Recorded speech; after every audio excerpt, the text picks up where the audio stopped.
আজ বানাবো গোলবাড়ি স্টাইলে মাটন। আমি এই দেখো বড় বড় মাটনের পিস নিয়ে নিয়েছি। মাটনের পিসটা একটু বড় থাকলেই কিন্তু ভালো হয়। এবার ম্যারিনেট করব নুন, লেবু, গোলমরিচ, হলুদ গুঁড়ো, লঙ্কা গুঁড়ো, সর্ষের তেল আর 2 চামচ মতন টক দই দিয়ে ভালো করে হাতের সাহায্যে কিন্তু বেশ ভালো করে মাখিয়ে নেব।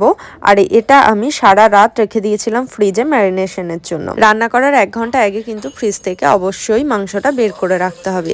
এরপর কড়াতে সর্ষের তেল দিয়ে আমি এখানে 4 টুকরো আলু নুন দিয়ে ভেজে নিলাম।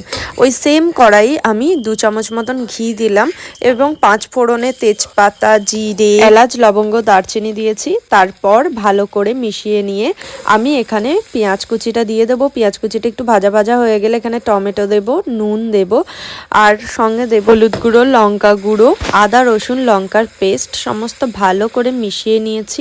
এরপর ম্যারিনেট করে রাখা মাটনটা দিয়ে দিয়েছি। আমি রান্নাটা শুরু করেছিলাম 9টা 2 থেকে। তোমরা দেখতে থাকবে, রান্নাটা করতে কিন্তু প্রচুর টাইম লাগবে। একদম অল্প আঁচে আমি মাংসটা 1 ঘন্টার মতন কিন্তু ঢাকা চাপা দিয়ে দিয়ে কষিয়েছি। এরপর আমি এখানে কাজু বাটা দিয়ে দিয়েছি। এখানে আমি 8 থেকে 9 পিস কাজুকে গরম জলে ভিজিয়ে কিন্তু বেটে নিয়েছিলাম। তারপর আবার কিন্তু সেমভাবেই ঢাকা চাপা দিয়ে দিয়ে রান্নাটা করতে হবে।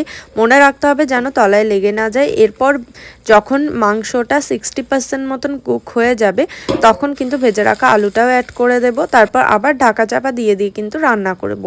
এখানে কিন্তু এখন বাজে 10:30, মানে 1.5 ঘন্টা হয়ে গেছে আমি রান্নাটা করছি। এটা আরও 1 ঘন্টা মতন কিন্তু সময় লাগবে।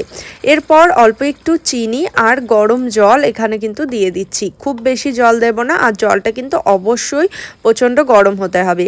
আমি আরও 1 ঘন্টা রান্না করে নিয়েছি আর আমার কিন্তু এখানে মাটনটা খুব ভালোভাবে সিদ্ধ হয়ে গেছে, আলুটাও সিদ্ধ হয়ে গেছে। তো গোলবাড়ি স্টাইলে মাটন কিন্তু আমার একদম রেডি। আর এটাকে বাসন্তী পোলাও ছাড়া অন্য কিছুর সাথে ভাবাই যায় না। পোলাওটা আমি আগেই বানিয়ে রেখেছিলাম, এটার রেসিপি চাইলে অবশ্যই জানিও। একদম ঝরঝরে পোলাওয়ের রেসিপিও কিন্তু আমি আপলোড করে দেব। তারপর এখানে আমি প্লেটিং করে নিচ্ছি মাটন, সঙ্গে একটা আলু আর মাটনের অনেকটা গ্রেভি আর সঙ্গে বাসন্তী পোলাও। তো আজকের রেসিপিটা তোমাদের কেমন লাগলো অবশ্যই জানিও, কমেন্ট করতে ভুলো না, লাইক শেয়ার অবশ্যই করো। আর প্রথমবার আমার এই পেজটিতে হলে অবশ্যই পেজটিকে ফলো করো। আর এই যে দেখো মাংস কিন্তু একদম নরম হয়ে গেছে, আলুটাও কিন্তু একদম তুলতুলে নরম হয়ে গেছে। তো চলো, আমি তো গেলাম খেতে, তোমরাও কিন্তু বাড়িতে অবশ্যই ট্রাই করো এই রেসিপিটা। আর অবশ্যই আমাকে জানি তোমাদের কেমন লাগলো আজকের এই রেসিপিটা। তো দেখা হচ্ছে নেক্সট ভিডিও।